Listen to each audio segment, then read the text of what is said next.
Hello বন্ধুগণ, দেখছেন আমার শোরুমে এসছে সোডিগো লোডার 1800 ওয়াট মোটর ক্যাপাসিটির।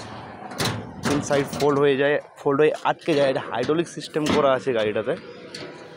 সঙ্গে ডিজিটাল মিটার, 4/12 সামনের টায়ার, আর আছে ঢোল মিউজিক সিস্টেম। এখানে একটা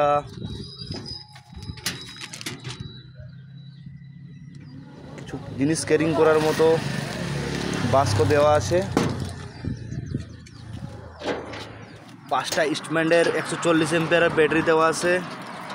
পিছনে 5 স্টিকের টায়ার, 4/12 ডবল স্প্রিং পাতি দেওয়া আছে।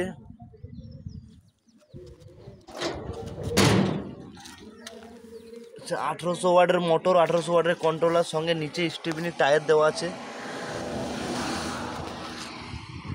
আপনারা চাইলে আসতে পারেন, একবার ভিজিট করতে পারেন। ফাল্গুনি এন্টারপ্রাইজ, সালতোড়া পাম্পের কাছেই।